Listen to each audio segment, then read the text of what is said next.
just like one time out of like 300 it works. I love this. I hope it is them. So multiple organizations seem to be racing to become the quote-unquote NCAA for collegiate esports. With the NCAA still undecided on what they want to do with esports, organizations like the NACE and the Electronic Gaming Federation are collecting up esports clubs and varsity programs around the country.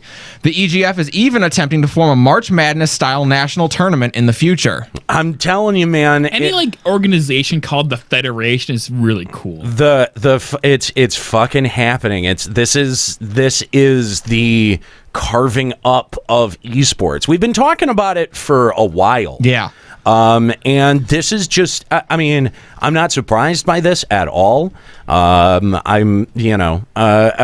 think that this was just the way that it was always going to go. And I think this is really going to come back to bite the NCAA. Like, they did have a great opportunity to swoop in right at the beginning and make this happen, and it's going to get harder the longer they wait. Hold on, though. You don't think they could still do it? Because the way that I see it is, if they do decide, they're going to fuck everyone. Because as you've pointed out in previous conversations we've had, that all they have to do is get the Big Ten on their side, and that's it. That's it's true. Over. It's over. I just think their window is closing. Probably. It is. It absolutely is. And I mean, we have somewhat of a relationship with U of M esports and stuff like that. I mean, there are a lot of opportunities there, because we know how organizations like that, how hungry they are. You know what I mean?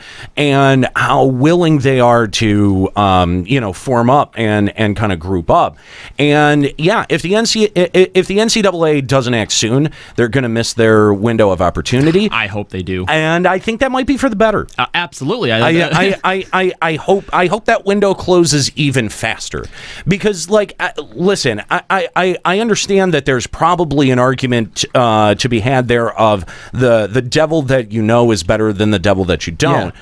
But at the same time, the NCAA is the fucking devil. They're evil. They're evil. They really are. And all of the reasons to participate, not all of them, but a lot of the big reasons to participate in esports as someone who is also going to college starts to go out the window. Mm-hmm. There are sponsorship opportunities. If the NCAA gets involved, that goes, I mean, I'm not saying it goes out the window, but it's definitely up for grabs. As long as the NCAA sticks to their stance of, amateurism in collegiate esports, you can't make any money off of it. They're going to have a hard time making that shift into esports, but the longer they wait to kind of bend and make that concession, the harder it's going to be. The EGF is now talking about trying to do a March Madness style tournament, where they're looking for sponsors, they're looking for people who want to do this on a national stage. If you can get 60 colleges across the country eagerly participating in this, it's going to be a major collegiate event, and that is going to be a hard thing to break, or a hard thing for the NCAA to get in on. It's clear it's going to happen. Like, it's definitely going to happen. A league can't not be formed at this point. The growth is unstoppable. The growth is too huge, and it's kind of what has to happen here. It's going to be chaos, though, for a few years here, because you already see there's going to be a scramble. The NACE is going for it. The EGF is going for it. There's other groups that are in play trying to get as many colleges and clubs on their side as they can. And the problem with that is it only kind of works if everyone is able to play with each other. Mm-hmm. So you're going to see a big bunch of there'll be a bunch of groups that only have like 5 or 6 people. They'll have to end up joining up with someone else, and then you'll probably be left with 2 major ones. It's like the American League and the National League in baseball, or the AFC and the NFC in football. Eventually, those two just kind of had to make one league. Well, and that's still, I think, even if all of those that you mentioned do end up, kind of looking at each other and be like, all right, you know what? We need to just join forces, create, one big entity. Still better than the NCAA getting involved. I mean, there's positives to be had for the NCAA. There's a high level of credibility that comes with the NCAA. But that's whether they're evil or not. That's something that these other organizations can build. Like, I think that all of the benefits of the NCAA are basically just shortcuts that all of these other organizations are going to end up building themselves.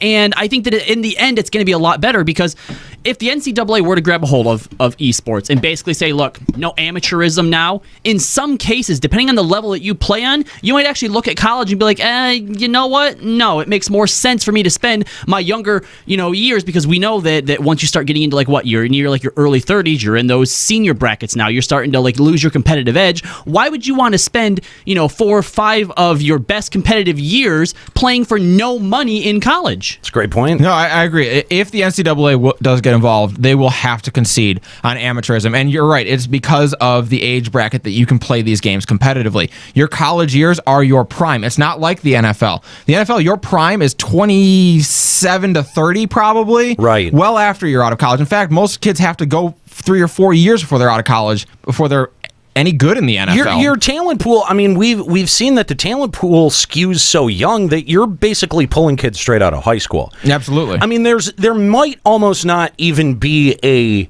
reason for a collegiate scene, because most of those kids, again, they're it's questionable whether they're going to even bother going to college. That said, go straight to a pro team. You don't have to, you know what I mean? It's not like because recruitment for professional sports out of high schools is a dicey proposition. Yeah. There are rules about that in a lot of specific leagues.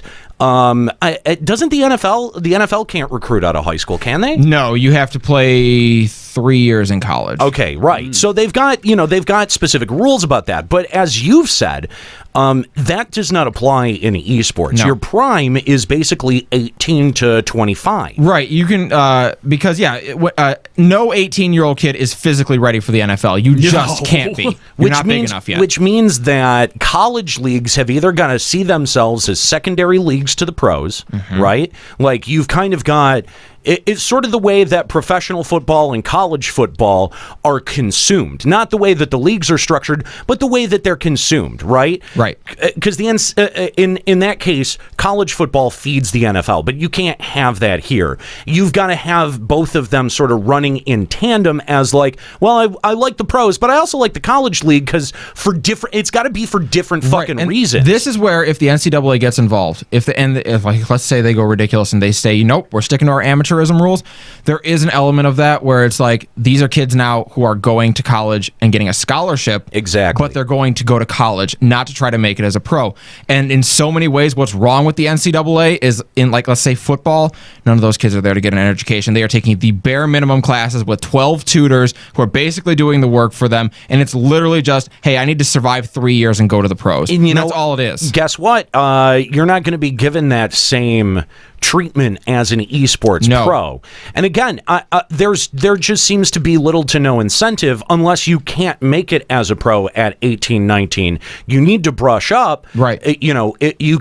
College is an option. The college leagues are an option. Yep. But they have to understand where they themselves end up lying, in comparison to the pros, you know what I mean? Like, it can't be like the same way that football works. It's got to be completely different. And you can't strip them at that point. If you strip somebody of the financial incentive, their ability to earn, then you know what, you're not going to attract any. No, you're only going to attract people who want to go to get a college education. Right. That's going to be a bare bottom league. Mm-hmm. It's going to be like people who go for track and field, effectively. Yeah, exactly.